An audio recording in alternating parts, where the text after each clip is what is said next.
Zog by Julia Donaldson, illustrated by Axel Scheffler. Madame Dragon ran a school many moons ago. She taught young dragons all the things that dragons need to know. Zog, the biggest dragon, was the keenest one by far. He tried his hardest every day to win a golden star. All the dragons in year 1 were learning how to fly. "Hi," said Madame Dragon, "way up in the sky. Now that you've been shown, you can practice on your own, and you'll all be expert flyers by the time you're fully grown." Zog went off to practice, flying fast and free. He soared and swooped and looped the loop, then crashed into a tree. Just then, a little girl came by. "Oh, please don't cry," she said. "Perhaps you'd like a nice sticky plaster for your head." "What a good idea," said Zog.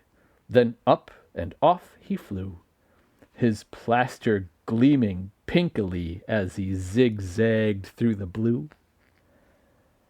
A year went by, and in year 2, the dragons learned to roar. "More," said Madame Dragon. "Louder, I implore. Now that you've been shown, you can practice on your own, and you'll all be champion roarers by the time you're fully grown." Zog went off to practice. He roared with fearsome force. He kept it up for hours on end, but then his throat grew hoarse. Just then, the girl came by again. She said, "What rotten luck! Perhaps you'd like a nice soothing peppermint to suck." "What a good idea," said Zog. Then up and off he flew, and breathing fumes of peppermint, he zigzagged through the blue. A year went by, and in year 3, the dragons learned to blow. "No," said Madame Dragon. "Breathe out fire, not snow. Now that you've been shown, you can practice on your own, and you'll all be breathing bonfires by the time you're fully grown."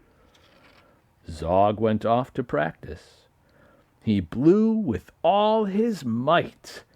He twirled around in triumph, and his wingtip caught alight.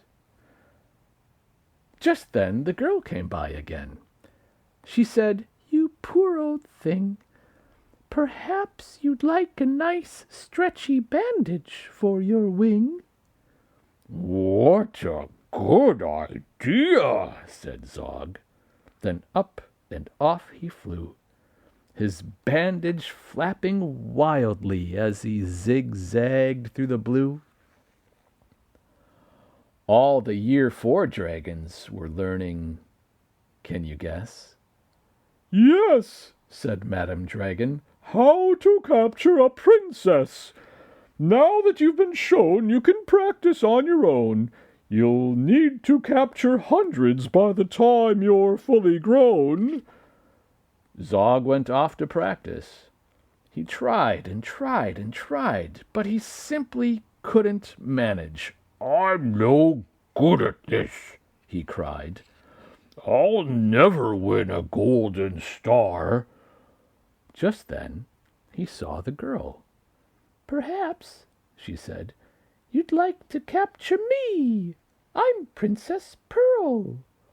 "What a good idea," said Zog.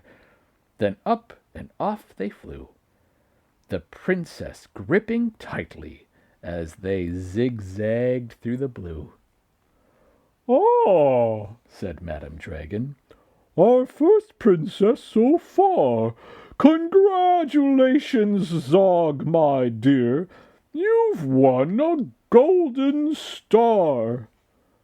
Zog was proud and happy, and Pearl felt good as well. She took the dragon's temperatures and nursed them when they fell. A year went by, and in year 5, the dragons learned to fight. "Right," said Madam Dragon. "Here comes a real-life knight." Up spoke the knight. "My name," he said, "is Gadabout the Great. I've come to rescue Princess Pearl. I hope it's not too late." Zog breathed fire and beat his wings. "You can't, she's mine," he roared. "Oh, no, she's not," yelled Gadabout, and waved his trusty sword. The other dragons crowded round and watched them, all agog. Who was going to win the fight, Sir Gadabout or Zog? Then Princess Pearl stepped forward, crying, "Stop, you silly chumps! The world's already far too full of cuts and burns and bumps. Don't rescue me. I won't go back to being a princess and prancing round the palace in a silly, frilly dress. I want to be a doctor and travel here and there, listening to people's chests and giving them my care." "Me too!" exclaimed the knight, and took his helmet off his head. "I'd rather wear a nice twisty stethoscope," he said. "Perhaps, Princess, you'll train me up?" And Pearl replied, "Of course, but I don't see how the two of us could fit upon your horse." Then Zog said, "Flying doctors! I'd love to join the crew. If you'll let me be your ambulance, then I can carry you." "Bravo!" said Madam Dragon. "An excellent career."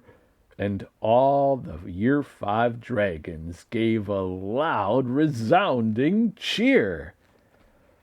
Then Madam Dragon told the horse, "I really hope you'll stay. I'll let you be my pupil's pet and feed you lots of hay." "What a good idea," said Zog. Then up and off he flew, the flying doctors waving as they zigzagged through the blue.